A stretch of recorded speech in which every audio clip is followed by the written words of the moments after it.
Hallelujah. प्रभु जीशुଙ୍କର मधुर नाम आपण समस्त को मु स्वागत करूँ। आज विषय हूँ ईश्वर कौन पिता अटंती कि? ईश्वर कौन पिता अटंती कि? हालेलुया।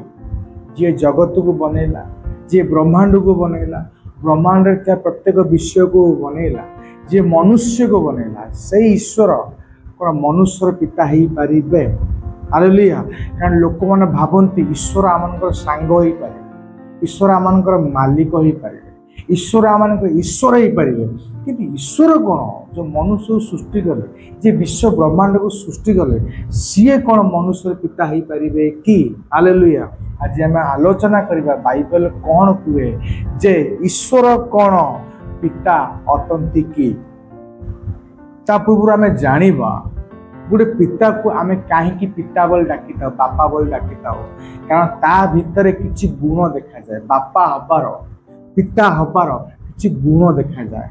से तो आम बापा को बापा बोल डाकी था, पिता को पिता बोल डाकी था, आउ क्या डाकी न था कहीं बापा भितर पिता भितर जो गुण देखा जावा कथा से गुण देखा जाए। से आम कौन करता बापा को बापा बोल डाकी था। कौन देखा जाए? दुईटी मुख्य मुख्य गुण देखा जाए। कौन ना सीए निजर संतान मानकर लालन पालन पाई बा रक्षा करिया पाई से किछि भी करि परिबो। संतान मानकु रक्षा करिया पाई आ ताकर लालन पालन पाई पोषण पाई से किछि भी करि परिबो। एपरि कि निजे जीवन भी देई परिबो। हालेलुया। एपरि निजे को बलिदान करि परिबो। हालेलुया। द्वितीय विषय होछि कोन ना बापार डीएनए, बापार रक्त बा बीज जाको संतान बोली भावुची ता भितर बापार डीएनए ब्लड बा बीज बा रक्त रहिबा दरकार। से दुईटी विषय गोटे मनुष्य भितर हम पाउचे ताले से मनुष्य निहाती आ बापा अटे।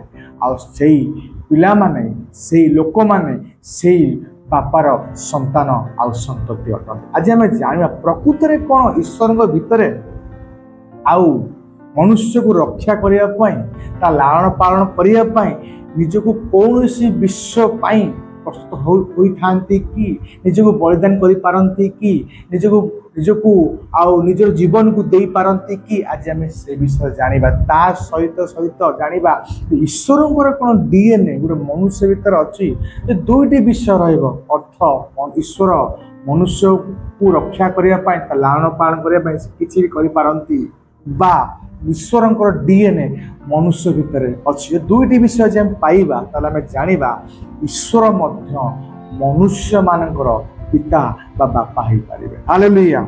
जदि आम रोमियो पुस्तक 8 पर्वर 32 पद पढ़े, रोमियो पुस्तक 8 पर्वर 32 पद एटा लिखा जाउची जे अपना पुत्र को सुद्धा रक्षा कले नाही, मात्र आम्ब समस्त निमंते ताहांकु समर्पण कले। कहीं समर्पण कले, कहीं रक्षा कले, कहीं क्रूसरे मरिया को छाड़देले, कहीं कदर्य मृत्यु को कदर्य भाव में मरिबा को छाड़देले, एथिपाई जेपरि आम मानकु रक्षा करे।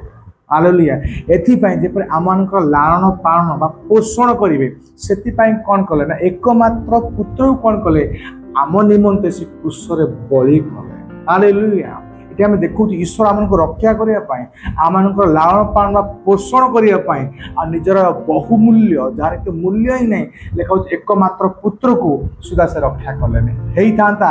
ईश्वर गोटे गृह को नष्ट कर दे था, ईश्वर कि दूत मान नष्ट कर दे चलता था, कि ईश्वर निजर एकमात्र पुत्र जे कि जीशु जे कि निजे ईश्वर अटंती सी आम निमंते आ निज निज क्रूसरे बलिदान कर। कहीं बलिदान कर रक्षा पाई परिबा शैतान समस्त विषय ठारू मंदतार दुष्टात्मा समस्त विषय रक्षा पाई परिबा निजको कौन कर ना बलिदान कर लालन पालन पोषण हो पार से निमंते से कौन कर बलिदान कर। हालेलुया। आम कहीं बापा को बापा डाकी बापा आमको रक्षा करने आम लालन पालन बा पोषण से किसी भी करते। आ देखु ईश्वर निजे निजको आम रक्षा करने निमंते आम लालन पालन करने निज निज को क्रूसरे समर्पण कर। हालेलुया। निजे निज को बलिदान कर आम रक्षा पाई परिबा आमर लालन पालन हो पार। द्वितीय विषय आम जानिबा प्रकृति में कौन ईश्वर डीएनए मनुष्य भितर अच्छे कि? जदि आप गालातिया पुस्तक पढ़िबे ଲେଖା ହେଉଛି ଗାଲାତିଆ ପୁସ୍ତକ 4 ପର୍ବର 6 ପଦ। ଏଟା ଲେଖା ହେଉଛି ଆଉ ତୁମ୍ଭେମାନେ ପୁତ୍ର ଏଥି ସକାଶେ ଈଶ୍ୱର ଆପଣା ନିକଟରୁ ନିଜ ପୁତ୍ରଙ୍କ ଆତ୍ମାଙ୍କୁ ଆମମାନଙ୍କ ହୃଦୟକୁ ପ୍ରେରଣ କଲେ। ସେହି ଆତ୍ମା ଅବା ବା ପିତା ବୋଲି ଡାକିଥାନ୍ତି। ଈଶ୍ୱରଙ୍କର DNA ଆମମାନଙ୍କ ଭିତରେ ଅଛି, କାରଣ ଈଶ୍ୱର ହେଉଛନ୍ତି ପରମାତ୍ମା, ସେ ଆତ୍ମା, ଆଉ ଆମେମାନେ ମଧ୍ୟ ଆତ୍ମା। ତ ଈଶ୍ୱରଙ୍କ DNA କ'ଣ ନା ପୁତ୍ରର ଆତ୍ମା, ଅର୍ଥାତ୍ ତାଙ୍କର ଆତ୍ମା ଆସିକି ଆମମାନଙ୍କ ଆତ୍ମା ସହିତ ଏକୀଭୂତ ହେଇକି ଅଛି, ମିଶିକି ଅଛି। ହାଲେଲୁୟା। ଈଶ୍ୱରଙ୍କ DNA ବା ଈଶ୍ୱରଙ୍କ ବୀଜ ବା ରକ୍ତ କ'ଣ ଅଟେ ନା ତାଙ୍କର ଆତ୍ମା ଅଟେ। ଆଉ ସେ ଆତ୍ମା ଯେଉଁଟାକି ପୁତ୍ରର ଆତ୍ମା, ସିଏ ଆସିକି କ'ଣ କଲା ନା ଆମର ଆତ୍ମା ସହିତ ଏକୀଭୂତ ହେଇକି ରହିଲା। ଆଉ ଏକୀଭୂତ ହେଇକି ରହି କ'ଣ କରୁଛି ନା ଆମମାନଙ୍କ ସହିତ ମିଶିକି ଏହା ପ୍ରମାଣ ଦେଉଛି, ହେ ଅପା ହେ ପିତା ଡାକିକି ସେ ପ୍ରମାଣ ଦେଉଛି ଯେ ତୁମେ ହେଉଛ କ'ଣ ନା ଈଶ୍ୱରଙ୍କର ସନ୍ତାନ, ଆଉ ଈଶ୍ୱର ହେଉଛନ୍ତି ତୁମମାନଙ୍କର ବାପା। ହାଲେଲୁୟା। ଦୁଇଟି ବିଷୟ ଆବଶ୍ୟକ। ବାପା କ'ଣ ନିଜ ସନ୍ତାନକୁ ରକ୍ଷା କରିବା ପାଇଁ କିଛି ବି କରିପାରୁଛି? ବାପାର କ'ଣ ବ୍ଲଡ୍ ବା ବୀଜ ବା DNA କ'ଣ ପିଲା ଭିତରେ ମିଳୁଛି? ହଁ, ଈଶ୍ୱରଙ୍କୁ ଦୁଇଟି ଯାକ ବିଷୟ ମିଳୁଛି। ଈଶ୍ୱର ନିଜକୁ ଆଉ ଆମମାନଙ୍କ ରକ୍ଷା ନିମନ୍ତେ, ଆମମାନଙ୍କୁ ଲାଳନ ପାଳନ କରିବା ନିମନ୍ତେ ନିଜକୁ ବଳିଦାନ ରୂପରେ ଦେଇ ଦେଉଛନ୍ତି। ଈଶ୍ୱର ଆତ୍ମା ଅଟନ୍ତି, ଆଉ ତାଙ୍କର ପୁତ୍ରର ଆତ୍ମାକୁ ଯିଏକି DNA ଅଟେ, ଯିଏକି ବୀଜ ଅଟେ, ଯିଏକି ବ୍ଲଡ୍ ଅଟେ, ଆଉ ସିଏ ଆସିକି ଆମମାନଙ୍କ ଆତ୍ମାଙ୍କ ସହିତ ମିଶିକି ହେ ଅବା ହେ ପିତା ବୋଲି ଡାକରା ଛାଡୁଛନ୍ତି। ଏହା ଦ୍ୱାରା ପ୍ରମାଣିତ ହେଉଛି ଯେ ଈଶ୍ୱର ଆମମାନଙ୍କର ପିତା ଅଟନ୍ତି। ହାଲେଲୁୟା। ଯଦି ଈଶ୍ୱର ଆମମାନଙ୍କ ପିତା ଅଟନ୍ତି, ଯଦି ଈଶ୍ୱରଙ୍କର ମନୋଭାବ ଏଇଆ ଯେ ମୁଁ ତୁମମାନଙ୍କର ପିତା ଅଟେ, ମୁଁ ତୁମମାନଙ୍କର ବାପା ଅଟେ, ତୁମେମାନେ ମୋର ସନ୍ତାନ ଆଉ ସନ୍ତତି ଅଟ, ତ ଆମମାନଙ୍କର ମନୋଭାବ ଈଶ୍ୱରଙ୍କ ପ୍ରତି କେମିତି ହେବା ଦରକାର? ଆମମାନଙ୍କର ଚିନ୍ତା, ଆମମାନଙ୍କର ଆକାଂକ୍ଷା ଈଶ୍ୱର ପ୍ରତି କେମିତି ହେବା ଦରକାର? ହାଲେଲୁୟା।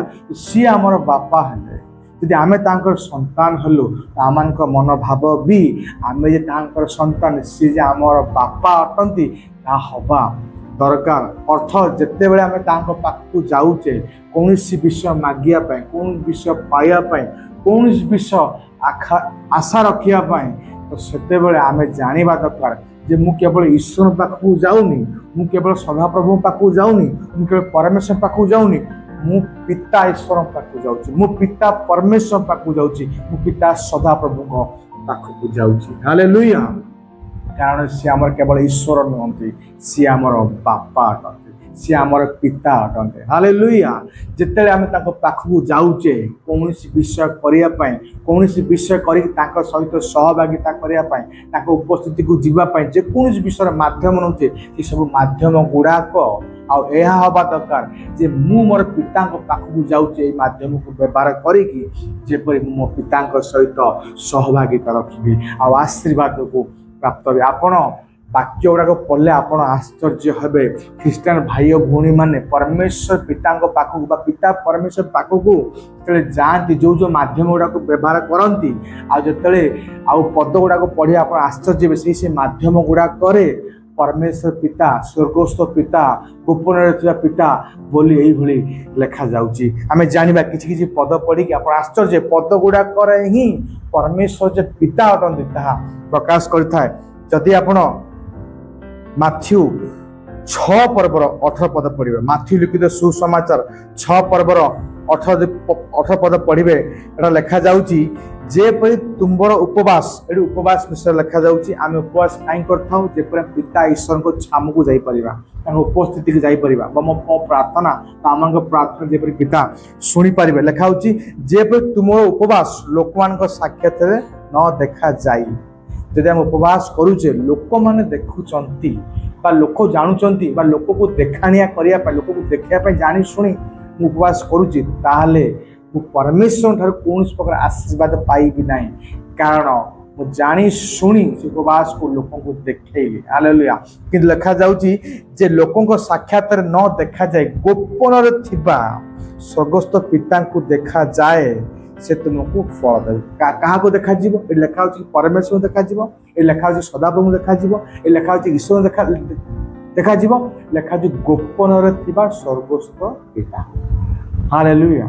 ଆପଣ ଆଶ୍ଚର୍ଯ୍ୟ ହେବେ जे प्रत्येक वाक्य लिखा जाउची जे स्वर्गस्थ पिता पिता जिते आम उपवास करुचे पाखक जाऊे आम मन हम यह हवा दरकार जे मुझे उपवास करुच्ची केवल सी मोर जो परमेश्वर से उपवास करूनी सी मोर पिता ईश्वर अटंती सी मोर पिता अटंती मुझे संतान अटे से मु उपवास करी आ सी मत गोपन देखुं आ सी मत आशीर्वाद करेंगे जदि आपण माथ्यू पुस्तक 6 पर्वर 9 पद पढ़े माथ्यू पुस्तक 6 पर्वर 9 पद लेखा तुम मैंने यही प्रकार प्रार्थना कर हालेलुया एठी शिष्य मैंने पचारुंट प्रभु यीशु आम किपर प्रार्थना करिया तो प्रभु श्री प्रार्थना करिवार शैली शिखौचंती कौन शिखौचंती लेखा तुम्हें माने यही प्रकार प्रार्थना कर हे आम मानकर स्वर्गस्थ पिता एठी से कौन से स्वर्गस्थ ईश्वर से स्वर्गस्थ परमेश्वर से स्वर्गस्थ सदाप्रभु कहते से कहते हे आम स्वर्गस्थ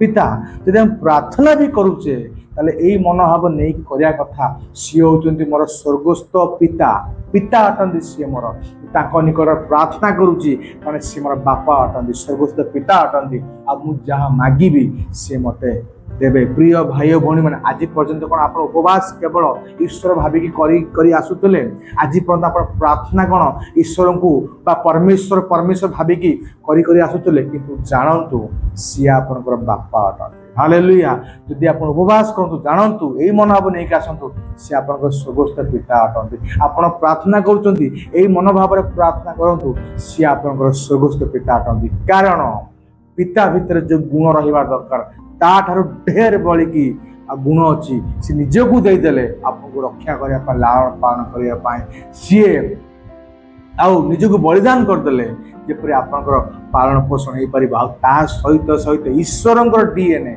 आपण भीतर बास कर आत्मा अटंती ईश्वर परमात्मा परमात्मा अटंती आउ पुत्र आत्मा आम को देले आ से पुत्र तर आत्मा आम आत्मा सहित मिसिकी हे अब्बा हे पिता बोल यार अर्थ ईश्वर डीएनए आम भीतर अच्छी आ प्रमाण करे सी आम बापा आम संतान अटू जदि आपण माथ्यू पुस्तक 6 पर्व 4 पद पढ़े लिखा जेपरी तुम्हार दान गोपन कौन जो दान दान दौचे भेटी आणुचे दशमांश आणुचे परमेश्वर राज्य को वृद्धि करने जहाँ भी दौचे गोपन दवा दरकार अर्थ अति निकटतर लोक भी जमी जानवे ना जो जानवे जगत ठारू आप पुरस्कार पाईगले किंतु जदि मु गोपन दौची लिखा जापे तुम दान गोपन हम आ तुम्हार पिता जे गोपन देखती किए से देखती तुम्हार पिता आपण दान दौरान